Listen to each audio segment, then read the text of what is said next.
시청자 여러분 안녕하십니까? BOA 뉴스투데이 시작합니다. 2년 전 미국 검찰로부터 몰수 소송을 당한 대북제재 위반 기업의 자금 약 230만 달러가 최종적으로 몰수 수순에 들어갔습니다.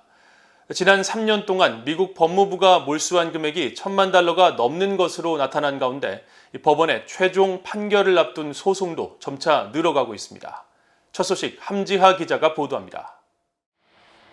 미국 워싱턴 DC 연방검찰은 지난 2018년 11월 익명의 싱가포르 기업과 홍콩 소재 중국 기업 2곳 등 3개 기업의 자금이 대북제재 위반에 이용됐다며 미국 법원에 몰수 소송을 제기했습니다. 북한의 조선무역은행이 만든 위장회사가 석탄을 수출하고 정유를 구입할 때 사용된 자금이라는 이유였습니다. 그리고 약 2년 6개월 후인 지난 5일 미국 검찰은 이중 싱가포르 기업과 중국 기업 한 곳의 피소 금액 232만 달러에 대해 아무도 소유권을 주장하지 않았다는 내용의 문건을 미국 법원에 제출했습니다.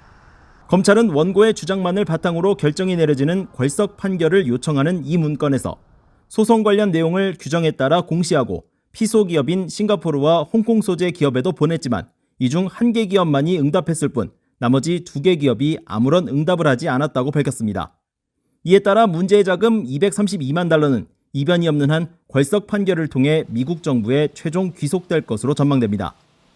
미국 정부는 이처럼 최근 대북제재 위반 자금에 대한 몰수 소송을 가속화하는 모습을 보이고 있습니다. 지난달 23일에는 싱가포르 사업가 곽이생을 형사 기소하면서 그가 대북제재 위반에 이용한 2,734톤급 유조선 커리저스호에 대해 몰수 소송을 제기하기도 했습니다. 현재 미국 검찰이 대북제재 위반 자금과 북한의 불법 해킹 수익금으로 추정되는 자금 등을 상대로 몰수 소송을 진행 중인 사건은 최소 6건입니다. 중국 등의 자금이 예치돼 추가 조치가 이뤄지지 않고 있는 소송까지 합치면 10건이 넘는 북한 관련 민사 몰수 소송이 미국 법원에 계류된 상태입니다. 이 가운데 최종 몰수 판결로 자산을 몰수당한 기업과 개인은 4건으로 약 1,158만 3천 달러 규모며 현재 진행 중인 나머지 소송들로 추가 몰수가 이뤄질 경우 전체 몰수 금액 규모는 더 커집니다. 존 티머스 법무부 국가안보 담당 차관보는 지난해 북한의 불법 행위 근절 도구의 하나로 법무부의 조치가 활용되고 있다고 확인한 바 있습니다. The big change is the shift from the counterterrorism work to the nation-state threat. And that's where the bulk of the work is today. And when I say nation-state threat, really I mean 4 countries that occupy China, North Korea, Iran, and Russia.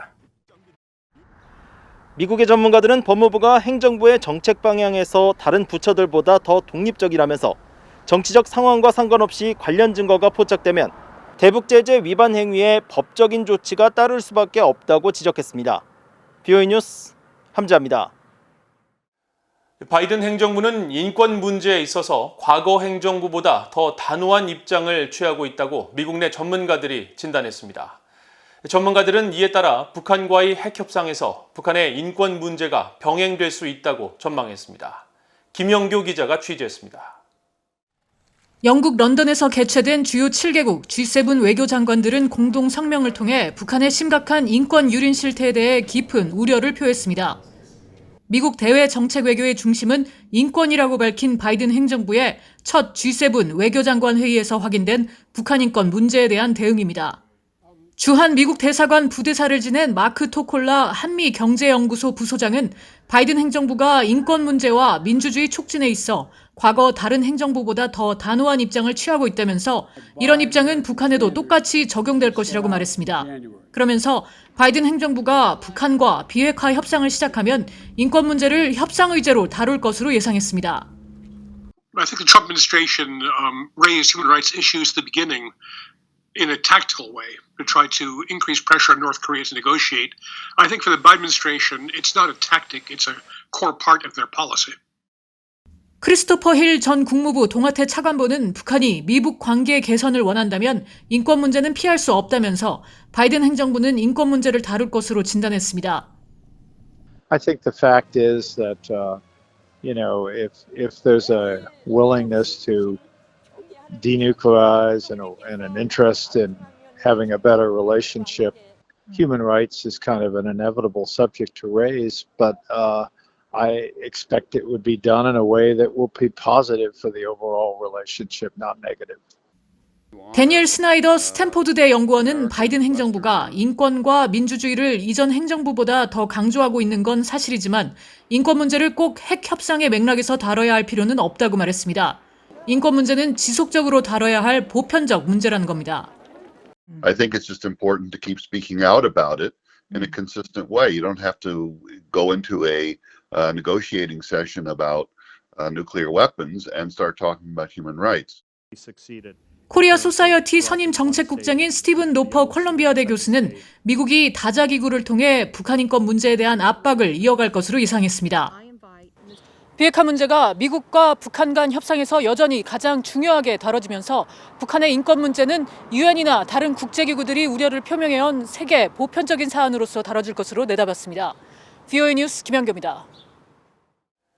미국은 북한과 중국, 러시아, 이란 등 국가 단위 위협에 대한 대응에 집중하고 있으며 특히 북한은 경제, 군사적으로 미국과 겨룰 수 없는 상황에서 사이버 역량을 비대칭 전략으로 삼으려 한다고 미국 법무부 고위 당국자가 밝혔습니다.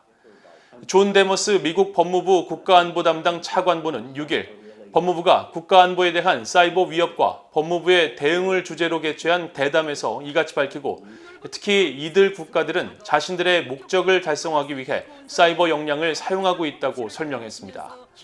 데머스 차관보는 특히 북한이 경제적, 군사적 그리고 외교적으로 미국과 겨룰 수 없는 상황에서 사이버 역량을 정교하게 발전시켜 이를 힘의 균형에 변화를 줄 수 있는 비대칭 전력으로 삼으려 한다고 지적했습니다. 또 범죄 관련 피고인들이 해당 국가에 머물 경우 체포 가능성은 매우 낮지만 지난 2월 북한 해커 3명을 기소하며 이에 연루됐던 캐나다계 미국인을 붙잡아 돈 세탁 관여를 시인받은 사례를 통해 알 수 있듯이 이들을 기소하는 것은 매우 중요하다고 강조했습니다. 북한 정부를 대리해 이뤄지는 사이버 안보 위협 행위에 대한 제재 부과 내용 등이 담긴 사이버 외교 법안이 미국 하원 본회의를 통과해 상원으로 넘겨졌습니다. 지난달 21일 표결 처리된 이 법안은 국제 사이버 공간에 대한 미국의 정책을 확립하도록 하는 내용이 골자로 법안을 대표 발의한 마이클 맥카울 하원 외교위 공화당 간사는 표결 전 발언을 통해 미국은 전 세계의 인터넷이 자유롭고 신뢰할 수 있으며 안전하도록 전략적, 경제적 이해관계를 갖고 있다고 밝혔습니다. 맥카울 의원은 그러면서 사이버 외교 법안은 국무부가 잘못된 정보 확산을 막고 사이버 공격을 차단하기 위해 동맹, 파트너들과 협력하는 데 필요한 도구를 제공한다고 강조했습니다. 법안 중 북한에 대한 사이버 안보 제재에 관한 의회의 인식 조항에는 북한 정부를 대신해 컴퓨터 네트워크나 시스템을 이용해 해외 개인이나 정부 또는 단체, 기관을 상대로 사이버 안보를 해치는 심각한 행위에 고의로 관여하는 모든 단체와 기관을 제재 대상에 올려야 한다고 명시되어 있습니다.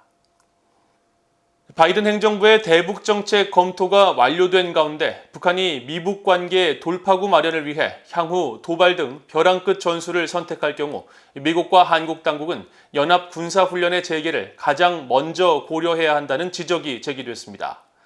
한국군 특전사령관을 지낸 전인범 한국자유총연맹 부총재는 6일 한국 국방컨벤션센터에서 열린 글로벌 국방연구포럼 창립 세미나에 참석해 한미 양국이 한반도 평화 프로세스 지원을 위해 2018년 이후 한미 연합훈련을 축소하면서 훈련 효과가 저하됐고 이는 주한미군 등의 대비태세 유지에도 심각한 문제를 초래했다면서 이같이 주장했다고 연합뉴스 등 한국 언론들이 전했습니다.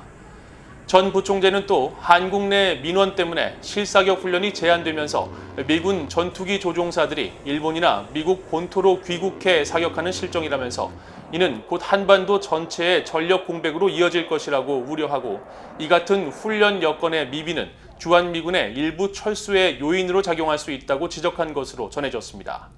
한편 서욱 한국 국방부 장관은 이날 행사의 축사를 통해 한국군은 바이든 행정부 시대를 맞아 한미동맹을 한 차원 더 발전시켜 나가기 위해 노력하고 있으며 철통 같은 연합 방위 태세를 유지한 가운데 조건에 기초한 전자권 전환을 내실 있게 추진할 것이라고 밝혔습니다. 이상으로 VOA 뉴스투데이를 모두 마칩니다. 시청해주신 여러분 고맙습니다.